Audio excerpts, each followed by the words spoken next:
तो चलिए अब खबरों की शुरुआत करते हैं और बात करते हैं प्रधानमंत्री नरेंद्र मोदी की। आपको बता दें कि प्रधानमंत्री नरेंद्र मोदी और भाजपा अध्यक्ष अमित शाह के कर गुजरात में आज कांग्रेस शक्ति प्रदर्शन करेगी। लोकसभा के लिए चुनाव का प्रचार आगाज करेगी। कांग्रेस आज अहमदाबाद के अड़ाजल में जन संकल्प रैली के जरिए लोकसभा चुनाव प्रचार का आगाज करेगी। इससे पहले कांग्रेस कार्य समिति की बैठक होगी, जिससे राजस्थान के मुख्यमंत्री अशोक गहलोत, उप मुख्यमंत्री सचिन पायलट, भंवर जितेंद्र सिंह शामिल होंगे। गुजरात के इस मंच पर पहली बार सोनिया गांधी, राहुल गांधी और प्रियंका गांधी एक साथ नजर आएंगे। राजनीति में सक्रिय होने के बाद कांग्रेस महासचिव प्रियंका गांधी वाड्रा पहली बार इस सार्वजनिक रैली को संबोधित कर सकती हैं। तो अहमदाबाद में एयरपोर्ट से गांधीनगर और शाहीबाग तक और शहर के अलग अलग ब्रिजों पर कांग्रेस के पोस्टर, बैनर अटे हुए हैं।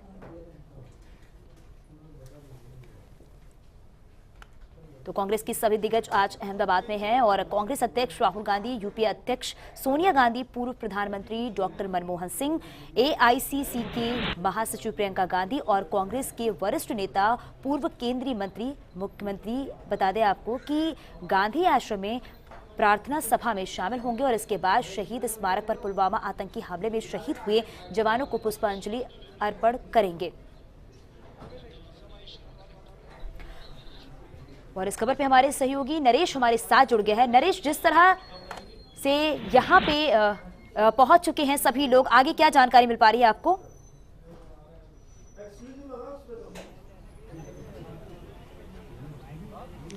बिल्कुल, देखिए आज काफ़ी अहम दिन है कांग्रेस के लिए, क्योंकि जो लोकसभा चुनाव है उसकी घोषणा के बाद पहली बड़ी मीटिंग है वो होनी है, और वो भी प्रधानमंत्री मोदी और भारतीय जनता पार्टी के राष्ट्रीय अध्यक्ष अमित शाह के घर यानी गुजरात में अहमदाबाद में। आज जहां भी देखो कांग्रेस के पोस्टर नज़र आ रहे हैं। और मैं आपको बता दूं कि सबसे पहले जो साबरमती आश्रम है वहाँ पर प्रार्थना सभा होगी। सभी दिग्गज है वो वहाँ पहुँच रहे हैं। अभी तस्वीरों में हमने दिखाया कि राजस्थान के मुख्यमंत्री अशोक गहलोत, उप मुख्यमंत्री सचिन पायलट, इसके अलावा भंवर जितेंद्र सिंह और रघुवीर मीणा, ये चार दिग्गज है जो यहाँ पे आए हैं। और इसके बाद ठीक जो शाहीबाग सरदार पटेल जो मेमोरियल है वहाँ पे कार्य समिति की मीटिंग होगी।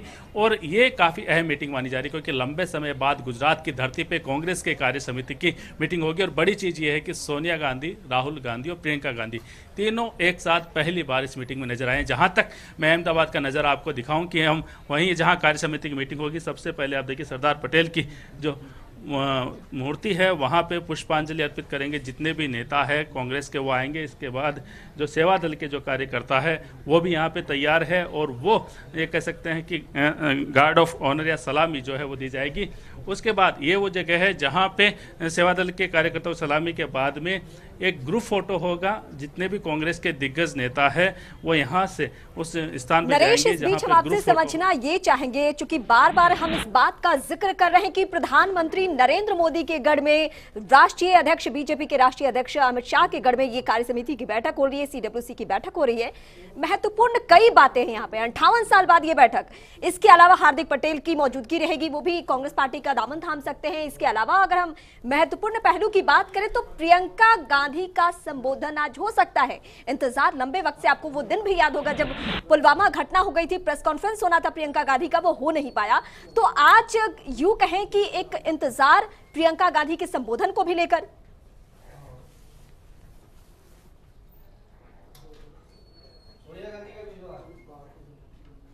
क्योंकि पहले प्रेस कॉन्फ्रेंस होनी थी, जैसे आपने कहा, वो पुलवामा घटना के कारण से स्थगित हुई। और उसके बाद 28 फरवरी को इसी जगह पे कांग्रेस की कार्य समिति मीटिंग होनी थी, लेकिन वो भी जो सीमा पे जो तनाव थे उसके कारण से उस मीटिंग को स्थगित किया गया। और अब 12 मार्च जो है वो तारीख तय हुई है। तो आज जो है प्रियंका गांधी जो महासचिव बनने के बाद पहली बार अहमदाबाद की धरती पर होगी। और देखना ये होगा कि भारतीय जनता पार्टी का ये जो गढ़ माना जाता है गुजरात, इसमें किस तरह से कांग्रेस के जो नेता है प्रियंका गांधी है, कैसे हुंकार भरती है, किस तरह से ललकारती है भारतीय जनता पार्टी के नेताओं को। क्योंकि देखिए ये जो कार्य समिति मीटिंग है काफी अहम इसलिए भी है क्योंकि अब लोकसभा चुनाव का बिगुल बज चुका है। और ऐसे में इसी कार्य समिति की मीटिंग में रणनीति तय होगी किस तरह से जो कांग्रेस है उसको इस लोकसभा या आम जो चुनाव है उसमें उतरना है, किन मुद्दों के साथ उतरना है, किस तरह से भारतीय जनता पार्टी को घेरना है। क्योंकि पिछले 1-2 महीने में हमने देखा है कि पूरे देश में काफ़ी ऐसे बदलाव हुए हैं, काफ़ी ऐसी घटनाएं हुई है जिनको लेके आरोप प्रत्यारोप भी लगे हैं और जिनको लेके चुनावी मुद्दे भी बने हैं। बिल्कुल, अगर नरेश आप इस बीच बदलाव की बात करें तो बदलाव से बहुत कुछ जहन में तरोताजा हो जाता है। मुझे वो दिन भी याद आ रहा है जब पटना में 30 साल बाद कांग्रेस पार्टी की तरफ से गांधी गांधी मैदान में रैली की गई। उसके बाद अगर हम राजस्थान की बात करें तो राजस्थान में सेवा दल की बैठक भी सालों साल, कई दशकों बाद बैठक की गई। और आज की बैठक के बारे में अगर बात करें जो कि अहमदाबाद में हो रही है, वो 58 साल बाद। तो कांग्रेस पार्टी ने कहीं ना कहीं अपनी रणनीतियों में फेरबदल किया है, अपनी बॉडी लैंग्वेज में चेंजेस किया है। तो क्या माना जाए कि विरोधी खेमा जो है, जो कि पूरे चुनावी मोड में है, वो इन सारी बातों को देख के अलर्ट मोड में आएगा?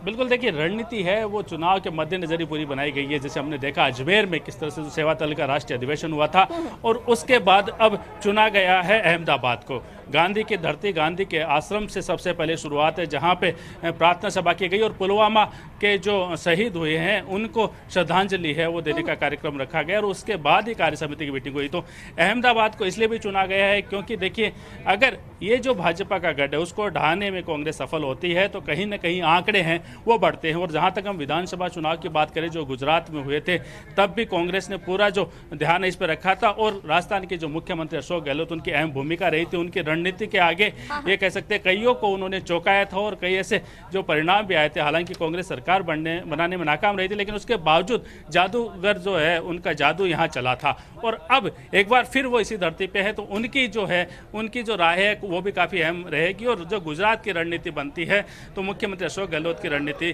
की जो उनकी जो राय है वो भी अहम मानी जाती है। सचिन पायलट वो भी यहाँ है, ज्योतिरादित्य सिंधिया के साथ वो साथ यहाँ पे पहुंचे हैं, भंवर जितेंद्र सिंह वो आए हैं और जो कांग्रेस के दिग्गज है वो यहाँ पे। इसके अलावा अहमद पटेल की हम बात करें, अहमद पटेल ने पूरी कमान यहाँ पे संभाल रखी है, खास रणनीतिकार माने जाते हैं कांग्रेस के। और हमने तस्वीरों में भी दिखाया कि किस तरह रात को भी वो अहमदाबाद के जो शहर में घूम रहे थे, किस तरह कार्यकर्ताओं के बीच उन्होंने बैठ के डिनर किया था और किस तरह से वो चर्चा लगातार कर रहे थे। कुमारी शैलजा वो यहाँ पहुंच चुकी है। तो एक तरह से कह सकते हैं कि कांग्रेस के जितने भी दिग्गज है वो यहाँ मौजूद, और एक तरह से कह सकते हैं महामंथन होगा कि किस रणनीति के तहत किन मुद्दों के साथ लोकसभा चुनाव में उतरना है, किस तरह से विजय पताका है वो फहरा सकती है कांग्रेस। नरेश, ये भी हम आपसे जानेंगे कि जिस तरह से ये कांग्रेस कार्य समिति की बैठक होनी है वो कौन कौन से मुद्दे हैं जिन पे चर्चा होनी है इस पे?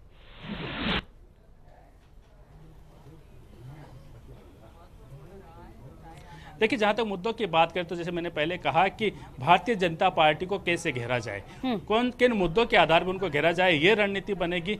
देश में एक कह सकते हैं प्रस्ताव है वो भी पारित होगा और एक ये कह सकते हैं कि जो मैनिफेस्टो जो होगा कांग्रेस का उसका भी रोड मैप आज इस कार्य समिति में बनाया जा सकता है कि किन मुद्दों के साथ, किन घोषणाओं के साथ जो है वो कांग्रेस को जाना है, कांग्रेस की अपनी क्या घोषणाएं होगी, भारतीय जनता पार्टी को कैसे घेरा जा सकता है। अगर भारतीय जनता पार्टी के जो संभावित मुद्दे हैं, एयर स्ट्राइक की बात करें तो उसके बारे में कैसे उनको पलटवार करना है। देखिए जो मुद्दे चर्चा ये रहेगी कि कैसे बेरोजगारी, किसानों का मामला, किसानों की जो ऋण माफी का मामला है वो पूरे देश में उठाया जाएगा।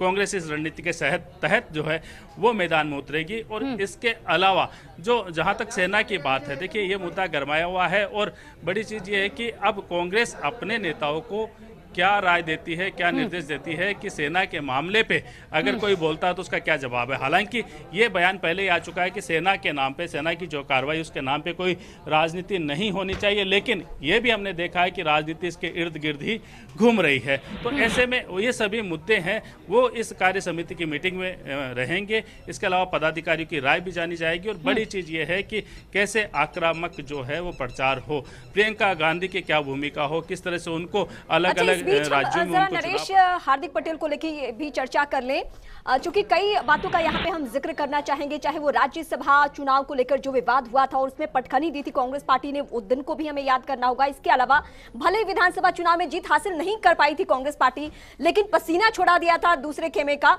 और इसके अलावा 3 बड़े चेहरे वहां से उभरे, जिसमें एक हार्दिक पटेल का नाम भी शामिल है। हार्दिक पटेल के बारे में खबर कई दिनों से मिल रही थी कि वो कांग्रेस पार्टी ज्वाइन कर सकते हैं, लेकिन आज का दिन चुना गया है।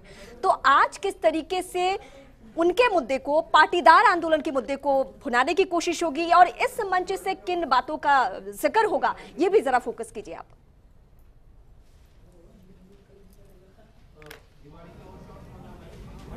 देखिए, युवा नेता है और काफ़ी प्रभाव है हार्दिक पटेल का गुजरात की राजनीति में। हमने विधानसभा चुनाव में भी देखा है और उन्होंने जिस तरह से प्रचार किया, जिस तरह से रैली की, तो कांग्रेस का कह सकते हैं कि कार्य समिति की मीटिंग से पहले, अहमदाबाद की बड़ी सभा से पहले एक मास्टर स्ट्रोक कह सकते हैं इसको, एक रणनीति के तहत हार्दिक पटेल कांग्रेस में शामिल होने जा रहे हैं और वो लोकसभा चुनाव भी लड़ेंगे। तो एक बड़ा फायदा है वो कांग्रेस को मिल सकते हैं, क्योंकि वो जिस जाति से आते हैं, जिस समाज से आते हैं, उसका बड़ा प्रभुत्व है पूरे गुजरात में और गुजरात की राजनीति की जो धुरी है वो पाटीदार समाज है। तो एक तरह से कह सकते हैं कि कांग्रेस की कोशिश रहेगी कि हार्दिक पटेल के माध्यम से जो पाटीदार वोट है उनको एक बैंक के रूप में, एक बल्क के रूप में है वो अपने पास लाया जाए। कितना सफल हो पाता है ये तो आने वाला वक्त बताएगा, लेकिन हाँ, एक ये कह सकते हैं कि बड़ी सफलता उस दौरान जबकि कुछ जो कांग्रेस में अभी जो उठापटक की स्थिति है गुजरात कांग्रेस में, जहां के विधायक है वो भारतीय जनता पार्टी में शामिल हुए हैं, मंत्री भी बने हैं। सबके बीच की सच्चाई नरेश ये है कि इस बार अगर बीजेपी ओवर कॉन्फिडेंस में है तो कहीं ना कहीं कॉन्फिडेंस इस बात को लेकर भी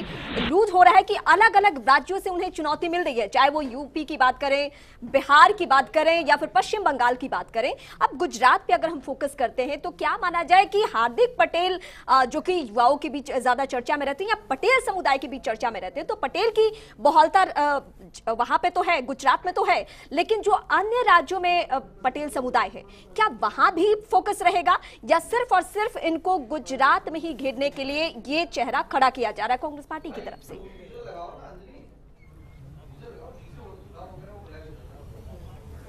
देखिए, न केवल गुजरात बल्कि आसपास के जो राज्य हैं उन पे भी ये कह सकते हैं कि कांग्रेस का एक ये कह सकते हैं रणनीति है कि किस तरह उसका प्रभाव रहे, किस तरह उनके प्रभाव के कारण जो वोट है वो हासिल किया जाए। क्योंकि देखिए, हर राज्य के अनुसार कांग्रेस रणनीति बना रही है, हर राज्य के अनुसार गठबंधन की चर्चा हो रही है। जहाँ तक पड़ोसी राज्य अपने राजस्थान की बात करें तो वहाँ कोई गठबंधन नहीं होगा, वहाँ के जो वोट है वो अलग तरह के। हालांकि जातिवाद हर जगह हावी है, भारत की राजनीति है कहीं न कहीं जातिवाद के इर्द गिर्द घूमती है। ऐसे में उसी के आधार पे जो है वो मुद्दे तय किए जाते हैं, उसी के आधार पे नेताओं को शामिल करने की बात होती है। लेकिन ये जरूर है कि अगर हार्दिक पटेल जो है कांग्रेस में आ रहे हैं तो इसका बड़ा असर यहाँ पे पड़ने की संभावना है और कांग्रेस को कितना भुनाती है। एक लाइन में यहाँ जोड़ना चाहूंगी कि राजनीतिक सच्चाई ये है कि जहां भी कांग्रेस पार्टी से सीधा मुकाबला बीजेपी का होता है वहां तो कांग्रेस पार्टी हार जाती है, लेकिन क्षेत्रीय क्षत्रपों से जहां भी मुकाबला हो वहां बीजेपी लूज करती है। तो इस लिहाज से हार्दिक पटेल कहीं ना कहीं फायदे का सौदा होंगे कांग्रेस पार्टी के लिए।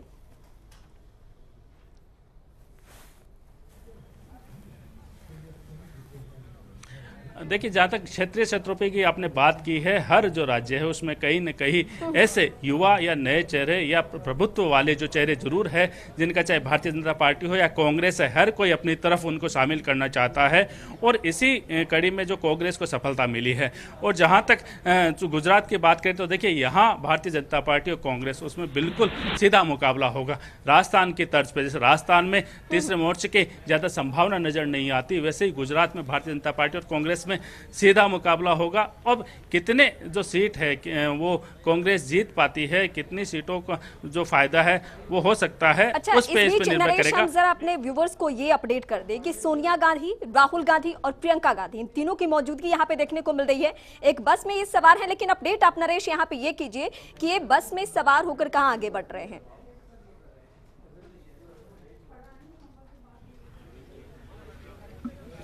देखिए, ये जितने भी नेता है अब ये सब उसी जगह पे, ये जो शाही बाग का जो जगह है, जो सरदार पटेल मेमोरियल है, वहाँ पे ये सभी नेता आएंगे और उसके बाद जो कार्य समिति की जो मीटिंग है वो यहाँ पे होगी। सबसे पहले पटेल की जो मूर्ति है उस पे मैं आपको दिखाऊं कि जो फूल माला है वो चढ़ाई जाएगी। उसके बाद जो, जैसे मैंने पहले भी कहा था कि जो सेवा दल के कार्यकर्ता है उनको उनकी गार्ड ऑफ ऑनर उनकी तरफ से दिया जाएगा। उसके बाद ग्रुप फोटो होगी, वो यहाँ पे जो ग्रुप फोटो के लिए जो आप देख सकते हो सीटिंग अरेंजमेंट है वो यहाँ पे हो चुका है। और उसके बाद ये जो बड़ा जो डोम बनाया गया है वो डोम भी हम आपको दिखाना चाहते हैं, जहाँ पे कांग्रेस की जो कार्य समिति की है वो मीटिंग होगी। और इस बीच सुरक्षा के जो कड़े जो व्यवस्था है, चाक चौबंद व्यवस्था है, वो भी सब जगह की गई है।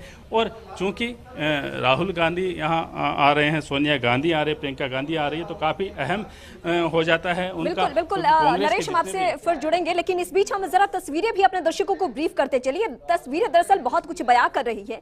सोनिया गांधी की मौजूदगी यहाँ पे देखने को मिल रही है बहुत वक्त बाद ये तीनों चेहरे एक साथ इकट्ठा एक मंच पे आज शामिल होंगे। राहुल गांधी की बात करें या फिर प्रियंका गांधी की बात करें, आपको याद होगा कांग्रेस पार्टी का वो दौर जब कांग्रेस पार्टी बहुत बुरे वक्त से गुजर रही थी। कांग्रेस पार्टी के पास सोनिया के अलावा कोई विकल्प नहीं था।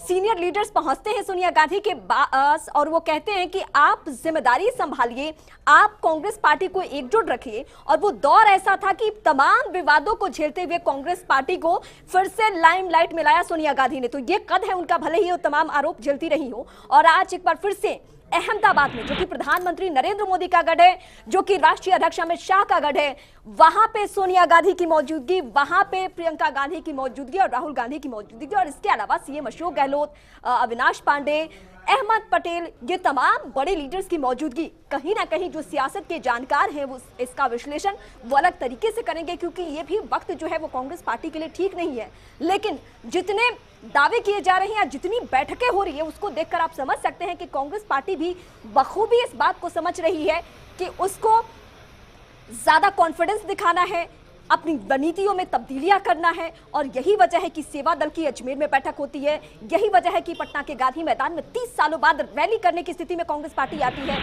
और यही वजह है कि आज 58 साल बाद अहमदाबाद में ये मीटिंग चल रही है, जहां कांग्रेस पार्टी के तमाम दिग्गजों की मौजूदगी हमें देखने को मिल रही है। और नरेश हमारे साथ लगातार जुड़े हुए हैं। नरेश, हम अलग अलग तरीके से, अलग अलग एंगल से अपने दर्शकों तक ये तमाम तस्वीरें पहुंचा रहे हैं। कुछ और हो ना हो, लेकिन आज की CWC की बैठक के जरिए एक मनोवैज्ञानिक बढ़त बनाने की स्थिति में तो है कांग्रेस पार्टी। इन तस्वीरों को देखकर तो ये कहने की स्थिति में है हम।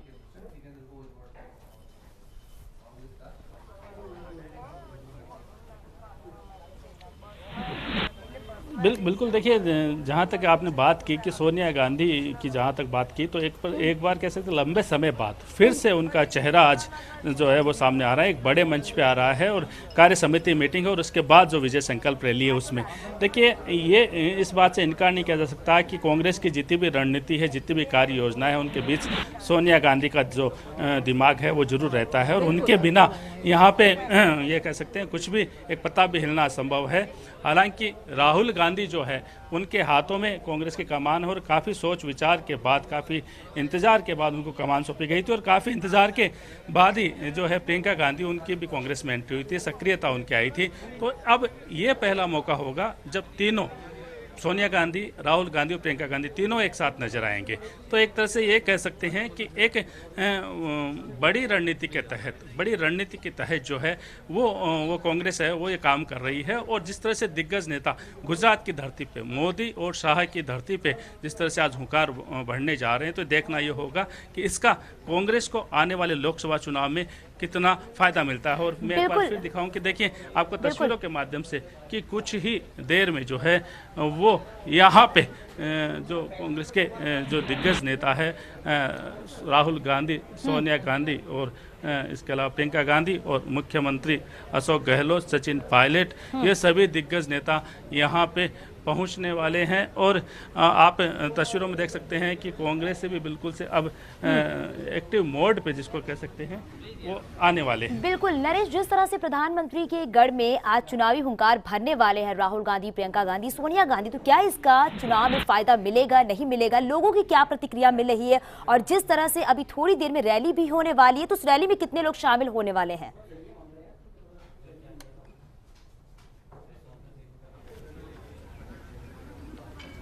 देखिए, रैली जो है वो दोपहर में होगी और उस रैली में जो दावा जो किया जा रहा है, वो दावा किया जा रहा है करीब से 2 से 3 लाख लोग हैं वो यहाँ पे आएंगे। बड़ा मैदान है और ये उम्मीद की जा रही है कि एक बड़ी रैली, क्योंकि लोकसभा चुनाव की घोषणा के बाद ये पहली रैली है, ऐसे में कांग्रेस चाहेगी कि ज़्यादा से ज़्यादा संख्या में, रिकॉर्ड संख्या में यहाँ पे लोग आए और एक बड़ा मैसेज जो दिया जाए। क्योंकि आज ये भी देखना होगा कि राहुल गांधी एक बार किन मुद्दों पे, हालांकि पहले हमने कई मुद्दे देखे हैं, चाहे राफेल का मुद्दा हो या सुप्रीम कोर्ट में सुनवाई का मुद्दा है, उन्होंने काफ़ी ज़ोर शोर से उठाया है। और उसके बाद आपको मैं बता दूं कि अहमदाबाद की रैली के बाद वो सीधे दक्षिण का रुख करेंगे, जहां पे तमिलनाडु में भी उनका कार्यक्रम जो है वो प्रस्तावित है। तो ये कह सकते हैं कि यहाँ आज किस तरह से वो घेरते हैं किस तरह के जो भारतीय जनता पार्टी पर प्रहार करते हैं, ये भी देखने लायक होगा। क्योंकि ये जो बड़ी रैली है, इस रैली के लिए यहाँ के स्थानीय जो कांग्रेसी है, गुजरात कांग्रेस ने काफ़ी मेहनत की है, लंबे समय से लोगों के बीच गए हैं। हालांकि 28 फरवरी को जो मीटिंग होनी थी वो स्थगित हो गई, तो कहीं ना कहीं कुछ उनके जोश में थोड़ी उस टाइम पे फर्क पड़ा था। लेकिन अब एक बार फिर हमने जैसे देखा, हमने गुजरात के जो शहर को देखा आज किस तरह से कांग्रेस के रंग में रंगा है। आज गुजरात का जो ये अहमदाबाद शहर है, हर तरफ पोस्टर लगे, और बड़ी चीज़ ये है उन पोस्टर में कि पोस्टर जो है वो नेहरू, गांधी और पटेल, उन तीनों की जो एक साथ की जो ग्रुप फोटो है, उनके पोस्टर पूरे अहमदाबाद में लगे हैं। बहुत कम पोस्टर जो है मुख्य रास्तों पे वो राहुल गांधी या सोनिया गांधी के देखने को मिले। तो एक तरह से कहते कांग्रेस एक रणनीति के तहत गुजरात की जो नब्ज है वो उसी तरह से पकड़ना चाहती है कि जो ये पोस्टर जो पॉलिटिक्स हमने देखी है, पोस्टर में एक जो मैसेज दिया गया है कि गांधी, नेहरू और पटेल, उनके पोस्टर से एक आकर्षित करने की कोशिश की गई है। तो एक बड़ी रणनीति के तहत कांग्रेस है वो यहाँ पे उतरी है। अब जहाँ तक आपने बात की आज की बड़ी सभा की, तो देखिए इंतजार इस बात का होगा कि क्या प्रियंका गांधी इस सभा को संबोधित करती है। अगर ऐसा होता है तो ये उनकी पहला बड़ा संबोधन होगा, पहली बार जो ये कह सकते हैं महासचिव बनने के बाद उनका पहला संबोधन होगा। किन मुद्दों पे वो जाती है, किन मुद्दों के आधार पर वो गुजरात की धरती से भारतीय जनता पार्टी को ललकारती है, ये देखना होगा। बिल्कुल नरेश, ये भी बात है कि जिस तरह से ये जनसंपर्क रैली होने वाली है, अगर कांग्रेस नेताओं की बात करें, वहां के मंत्रियों की बात करें, यहाँ लोगों की बात करें, तो किस तरह का उत्साह देखने को मिल रहा है लोगों में?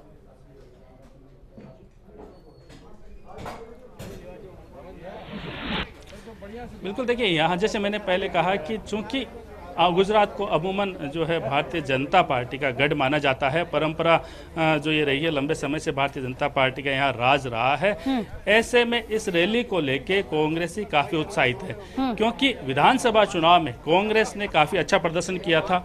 भले ही सरकार न बना पाई, लेकिन उसके जो रिजल्ट थे उसको लेके कांग्रेस काफी उत्साहित थी, सरकार बनाने के करीब पहुंची थी। मुख्यमंत्री अशोक गहलोत की कहीं न कहीं बड़ी भूमिका उसमें थी, और अशोक गहलोत एक बार फिर यहाँ है। तो ऐसे में जो यहाँ के कांग्रेसी है वो इस बात को लेकर, जैसे हमने तैयारियां देखी है, यहाँ पे जगह जगह जो पोस्टर लगाए गए हैं, और जो कांग्रेसी से हमने बात की है, उनके जो हमने चेहरे देखे हैं वो अलग तरह के चेहरे, कॉन्फिडेंट जो चेहरे वो नजर आ रहे हैं, आत्मविश्वास से लवरेज चेहरे नजर आ रहे हैं, क्योंकि उनके जितने बड़े दिग्गज नेता वो यहाँ आ रहे हैं। तो एक तरह से कह सकते हैं कि यहाँ से ये तय हो जाएगा कि कांग्रेस की को जो भविष्य है वो गुजरात में क्या होगा, क्योंकि आज जो भीड़ का आकलन भी किया जाएगा, मुद्दों का आकलन भी किया जाएगा, मुद्दे किस तरह से उठाए जाते हैं, किन मुद्दों पर घेरा जाता है, ये सभी जो है उस पर नजर न केवल कांग्रेस की है बल्कि भारतीय जनता पार्टी के कार्यकर्ताओं की भी है, और फीडबैक हर तरफ से लिया जा रहा है। भले ही अभी कार्य नरेश की इस पे नजर होना स्वाभाविक भी है, लाजमी भी है, और यही वजह है कि जैसे ये रैली या जैसी ये CWC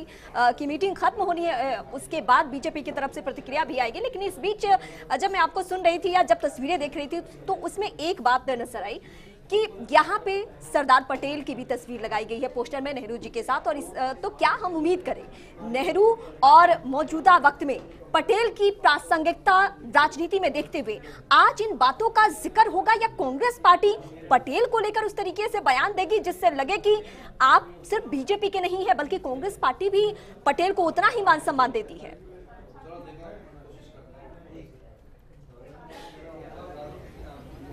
देखिए, पोस्टर से तो ये कांग्रेस ने संकेत दे दिया है कि किस तरह का उनका मिजाज है, कौन सी रणनीति वो है। क्योंकि जिस तरह से पटेल के जो पोस्टर है पूरे अहमदाबाद में लगे, जिस तरह से गांधी और नेहरू के पोस्टर, तीनों के सामूहिक जो एक फ़ोटो है वो इस पूरे अहमदाबाद शहर में लगी है, तो ये अपने आप में एक मैसेज दे रही है कि कांग्रेस क्या अपनी रणनीति रखती है, किस रणनीति के तहत जाती है। और ज़रूर उल्लेख इस बात का भी होगा जब विजय संकल्प रैली होगी, जब मंच से भाषण होगा, तब जरूर पटेल का भी उल्लेख होगा, उल्लेख गांधी का भी होगा, उल्लेख शांति का भी होगा, और उल्लेख नेहरू का भी होगा कि किस तरह से इन्होंने देश की शांति के लिए, देश की स्वतंत्रता के लिए किस तरह से काम किया, और पटेल ने किस तरह से गुजरात के लिए जो काम किया। और पटेल, बिल्कुल इस बात का हमें इंतजार करना होगा, और थोड़े इंतजार के बाद वो तस्वीर भी साफ हो पाएगी कि कांग्रेस पार्टी क्या सिर्फ पटेल साहब को पोस्टर में जगह देती है या अपनी बातों में भी जिक्र करेगी उनका, क्योंकि इतिहास के जानकार यही कहते हैं कि नेहरू और पटेल में